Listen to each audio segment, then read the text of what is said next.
Hi అండి అందరికీ. అందరూ ఎలా ఉన్నారు? బాగున్నారా? షుగరు పెరగకుండా అన్నం తిన్నా ఉండాలంటే అందరూ ఒక పని చేయాలండి.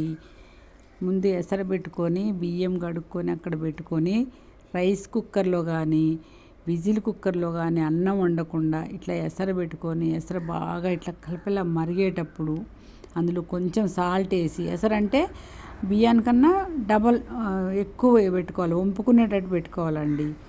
పెట్టుకొని కలపలా ఉడికేటప్పుడు అందులో ఈ బియ్యంలో ఉన్న నీళ్ళు వంపి అందులో వేసేయాలి. అన్నంలో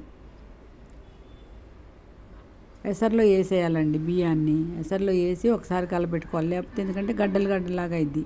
ఒకసారి బాగా గిరగిరా తిప్పేసి మూత పెట్టాలి. ఎందుకంటే ఇప్పుడు వెనకటోళ్ళు అట్లా అన్నం వంపుకొని తినేవాళ్ళు, అప్పుడు షుగర్ చాలా తగ్గేదండి.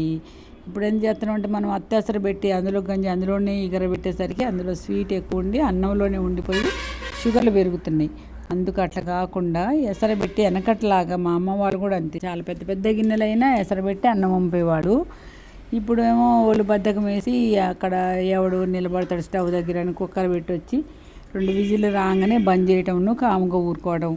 అందులో షుగర్ ఉండి షుగర్ పెరిగింది, అన్నం తింటే షుగర్ పెరుగుతుంది, అన్నం తినొద్దు, గోధుమ రవ్వ తినాలి, చపాతీ తినాలి, అది తినాలి, ఇది తినాలి.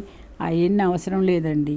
అన్నం అలా ఎసరబెట్టి శుభ్రంగా ఉడికిన తర్వాత మంచిగా వంపుకుంటే షుగర్ 150 దాటితే అప్పుడు అడగండి. ఒక 10 రోజులు ఇట్లా తిని చూడండి. దీనివల్ల పోయే ఖర్చు ఏం లేదు, బాధ ఏం లేదు. ఒక 10 రోజులు చూడండి. ఎవరైనా షుగర్ ఉన్న వాళ్ళు 10 రోజులు ఇట్లా అన్నము ఎసరబెట్టి వంపేస్తే అన్నంలో ఉండే షుగర్ అంతా గంజిలో వెళ్ళిపోద్దండి. అన్నం తిన్నా ఏం కాదు, పొట్ట రాదు, షుగరు పెరగదు.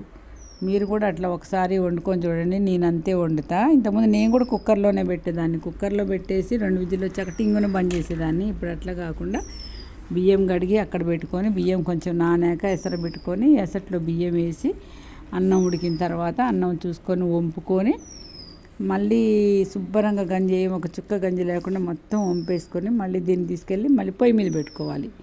పొయ్యి మీద పెట్టుకుంటే కొంచెం ఆవిరి వచ్చేదాకా ఉంచుకోవాలన్నమాట. ఆవిరి వచ్చేదాకా ఉంచి అప్పుడు దాన్ని బంద్ చేస్తే అన్నం మీకు ఎంత పలుకు కావాలా అంటే కొంచెం ముందే వంచేసుకోవాలి.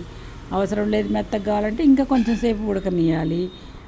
ఉడికిన తర్వాత వంపుకొని అప్పుడు మళ్ళీ పొయ్యి మీద పెట్టుకుంటే అది మంచిగా ఉంటుంది. ఆవిరి వచ్చేసినాక కొంచెంసేపు ఆవిరి రానియాలి. పైకి మూత తీయగానే ఇట్లా పొగలాగా ఆవిరి వచ్చేదాకా మళ్ళీ పొయ్యి మీద పెట్టాలన్నమాట. పెట్టేసి అప్పుడు దాన్ని బంద్ చేసుకుంటే చాలా బాగుంటుంది. షుగర్ పెరగదు, ఏం పెరగదు. మీకు నచ్చితే ఒక లైక్ చేయండి, షేర్ చేయండి, కామెంట్ చేయండి. ఒక 10 రోజులు మీరు వండుకొని ఇలాగా తిని ఎట్లుందే నాకు ఒకసారి కామెంట్ చేయండి. మేమైతే ఇలాగనే వండుకుంటాం. మాకైతే షుగర్ ఏం పెరగట్లేదు. ఇట్లా వండుకున్న దగ్గర నుంచి తగ్గింది. అంతకుముందు షుగర్ పెరిగేది, ఇప్పుడు అస్సలు లేదు షుగరు. టాబ్లెట్లు వేసుకున్నా కానీ షుగర్ కంట్రోల్ లేదు. ఇట్లా అన్నం వండుకున్న దగ్గర నుంచి షుగరు తగ్గిపోయి చాలా చాలా కంట్రోల్లో ఉన్నదండి. ఎవరికైనా షుగర్ ఉన్న వాళ్ళు ఉంటే, లేని వాళ్ళైనా ఇలాగే అన్నం వండుకోండి. తర్వాత ఆవిరి వచ్చాక కొంచెం ఒకసారి ఎక్కిచ్చి స్టవ్ టక్కునే బంద్ చేసుకోవాలండి. ఏమైనా చెమ్మ ఉంటే అందులో గుంజుకుంటుంది అన్నమాట. ఓకేనా అండి?